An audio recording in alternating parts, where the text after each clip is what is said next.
സഹോദരരെ, അപ്പസ്തോല പ്രവർത്തനങ്ങളുള്ള വായന 10-ാം അധ്യായം 9 മുതൽ 16 വരെയുള്ള തിരുവചനങ്ങൾ. അവർ യാത്ര ചെയ്ത് പിറ്റേ ദിവസം നഗരത്തെ സമീപിച്ചപ്പോൾ പത്രോസ് പ്രാർത്ഥിക്കാൻ മട്ടുപ്പാവിലേക്ക് പോവുകയായിരുന്നു. ഏകദേശം 6-ാം മണിക്കൂറായിരുന്നു. അവന് വിശന്നു, എന്തെങ്കിലും ഭക്ഷിക്കണമെന്ന് തോന്നി. അവർ ഭക്ഷണം തയ്യാറാക്കിക്കൊണ്ടിരുന്നപ്പോൾ അവന് ഒരു ദിവ്യാനുഭൂതി ഉണ്ടായി. സ്വർഗം തുറന്നിരിക്കുന്നതും വലിയ വിരിപ്പ് പോലുള്ളൊരു പാത്രം 4 കോണിലും പിടിച്ച് ഭൂമിയിലേക്ക് ഇറക്കപ്പെടുന്നതും അവൻ കണ്ടു. ഭൂമിയിലെ എല്ലാത്തരം നാൽക്കാലികളും ഇഴജന്തുക്കളും ആകാശപ്പറവകളും അതിലുണ്ടായിരുന്നു. ഒരു സ്വരവും അവൻ കേട്ടു, പത്രോസേ, എഴുന്നേൽക്കുക, നീ ഇവയെ കൊന്നു ഭക്ഷിക്കുക. പത്രോസ് പറഞ്ഞു, കർത്താവേ, ഒരിക്കലുമില്ല. മലിനമോ അശുദ്ധമോ ആയ ഒന്നും ഞാൻ ഒരിക്കലും ഭക്ഷിച്ചിട്ടില്ല. രണ്ടാമതും അവൻ ആ സ്വരം കേട്ടു, ദൈവം വിശുദ്ധീകരിച്ചവ മലിനമെന്ന് നീ കണക്കാക്കരുത്. 3 പ്രാവശ്യം ഇങ്ങനെ സംഭവിച്ചു. ഉടൻ തന്നെ പാത്രം ആകാശത്തേക്ക് എടുക്കപ്പെടുകയും ചെയ്തു. നമ്മുടെ കർത്താവായ മിശിഹായ്ക്ക് സ്തുതി.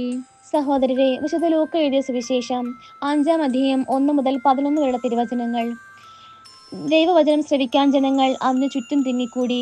അവൻ ഗനേസറത്ത് തടാകത്തിന്റെ തീരത്ത് നിൽക്കുകയായിരുന്നു. 2 വള്ളങ്ങൾ കരയോടടുത്ത് കിടക്കുന്നത് അവൻ കണ്ടു.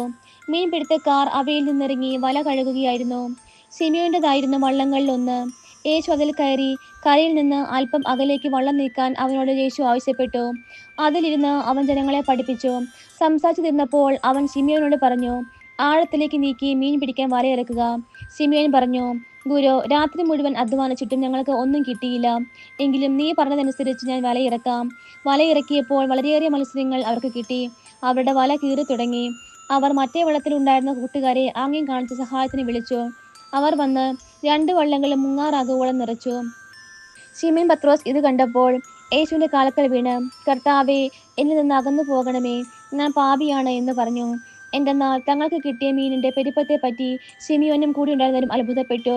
അതുപോലെ തന്നെ അവന്റെ പങ്കുകാരായ സെബെദീപുത്രന്മാർ യാക്കോബും യോഹന്നാനും വിസ്മയിച്ചു.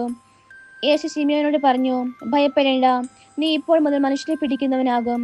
വള്ളങ്ങൾ കരക്കെടുപ്പതിനു ശേഷം എല്ലാം ഉപേക്ഷിച്ച് അവർ അവനെ അനുഗമിച്ചു. നമ്മുടെ കർത്താവായ മിശിഹായ്ക്ക് സ്തുതി.